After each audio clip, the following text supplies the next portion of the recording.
Place à notre duel, c'est notre menu quotidien à 13h. Deux opinions qui se confrontent. Aujourd'hui, notre face-à-face oppose Yves Lefebvre, bonjour, secrétaire général unité SGP Police FO, à David Béliard, bonjour, président du groupe Europe Écologie Les Verts à la mairie de Paris. Faut-il armer systématiquement les policiers municipaux? C'est ce que propose un député La République En Marche, et pas n'importe lequel, l'ancien patron du RAID, Jean-Michel Fauvergue, dans un rapport qu'il remet aujourd'hui au gouvernement. Pour ou contre l'armement des policiers municipaux? Yves Lefebvre. Pour. On peut pas. On est malheureusement en guerre contre le terrorisme. Mais malheureusement, pas exclusivement en guerre contre le terrorisme. On s'aperçoit que les violences commises contre toutes les corporations qui symbolisent, je dirais, la sécurité en France, ou la sécurité aux biens et aux personnes, on l'a vu malheureusement, et le drame qu'ont subi les sapeurs-pompiers la semaine dernière sur Villeneuve-Saint-Georges. Aujourd'hui, on ne peut pas. Le terroriste, comme le délinquant de droit commun, symbolise la couleur, l'uniforme.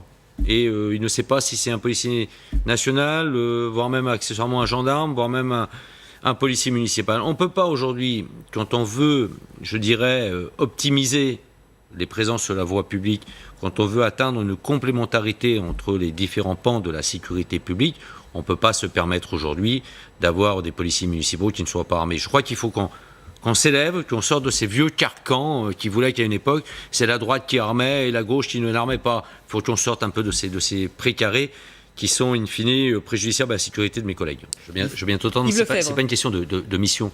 La mission, effectivement, on pourrait avoir le débat, effectivement, les missions appropriées pour les polices municipales ou pas, en fonction de l'armement. C'est qu'aujourd'hui, on doit réagir par rapport à la menace. La menace, elle ne détermine pas la mission. La menace, elle détermine le risque encouru par tous ceux qui symbolisent le respect des règles de la République et qui portent, je l'ai dit tout à l'heure, une tenue sinon bleu ciel, parfois bleu marine.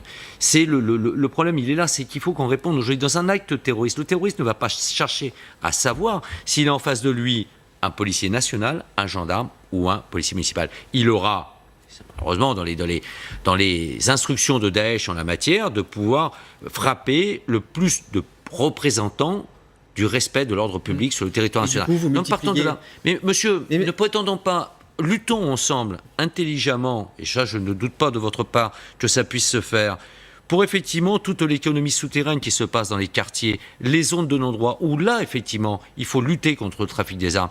Mais prétendre aujourd'hui mettre sur un même pied d'appréciation l'armement porté par des policiers municipaux formés, entraînés, recrutés en adéquation avec cet armement, et le mettre sur des trafiquants d'armes, sur des voyous de droit commun, et pire, sur des terroristes, monsieur, non, ça c'est pas la mission. Si j'ai bien compris vos propos, vous prétendez que l'usage des armes détenues par les policiers servent plus en dehors du cadre des missions policières que dans le cadre des missions policières. Je ne vous suis pas là. Très bien. J'ai du mal à vous suivre parce que aujourd'hui, il y a eu un débat ces dernières semaines, je crois même avoir participé ici sur le plateau d'LCI, à un débat sur cette problématique.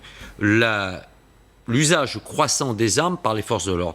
Mais l'usage croissant des armes par les forces de l'ordre, c'est aller en adéquation avec la menace qui pèse, et je ne parle pas que du terrorisme. On n'a fort heureusement pas d'acte de terrorisme ces derniers jours, ces dernières semaines, sauf peut-être effectivement ce qui s'est passé, sauf erreur de ma part, au Mureau, au courant du mois d'août. Mais là, c'est un autre débat.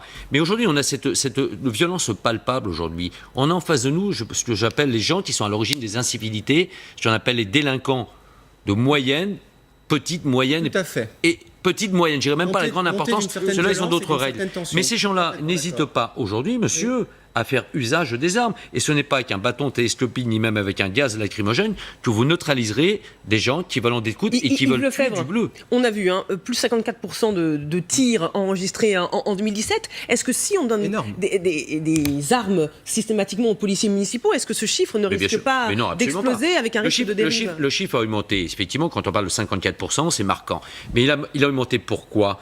Parce qu'on a une menace aujourd'hui qui est complètement différente. On a aujourd'hui en face de nous, on a eu le cas le week-end dernier à Marseille, où 2 de mes collègues policiers interviennent en dehors de ordre de service à la sortie d'un établissement de nuit pour mettre un terme à une bagarre.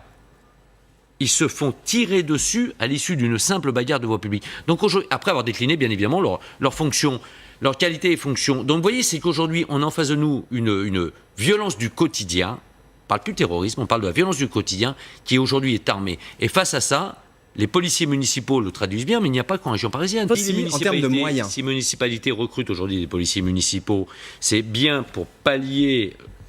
Et vous ne pensez pas que c'est un problème? Mais vous bien pensez sûr pas que que c'est un problème que les villes... Emmanuel Macron a été élu en 2017, il y a un peu plus d'un an, nous annonçons 7500 créations d'emplois. On est sur un tout petit peu plus que du remplacement des départs à la retraite. Donc des créations d'emplois, rien. On n'a pas plus de policiers sur la voie publique, et plus ça ira, notamment dans les compagnies républicaines de sécurité, où on va atteindre un seuil d'effectifs inférieur à la pire année de la révision générale des politiques publiques. Donc on n'est même plus en capacité aujourd'hui. Eh bien là, voilà un point sur lequel nous sommes d'accord. Mais ça n'empêche pas, on est tout à fait d'accord. Sur la question des moyens. Moi, je considère aujourd'hui qu'il faut recruter des policiers nationaux. Il faut permettre aux policiers aujourd'hui de travailler. Pour être bien travaillé, il faut être bien dans sa tête, qu'ils puissent concilier vie professionnelle, vie familiale, ce qui n'est absolument pas le cas. Mais à côté de ça, aujourd'hui, on a un pan de police municipale qui se développe, ou du moins qui s'est développé considérablement, et qu'on doit armer pour assurer leur sécurité. Il faut être aussi bien formé. Est-ce qu'on peut estimer aujourd'hui qu'un policier national qui a un parcours, un profil, une formation très différente de celui d'un policier municipal, que ces métiers sont équivalents si on donne des armes aux policiers municipaux? J'ai cru comprendre, et j'ai même lu dans les propositions du rapport, entre autres porté par Jean-Michel Fauvert, qu'on parle d'un centre de formation national et d'une école nationale de la police municipale.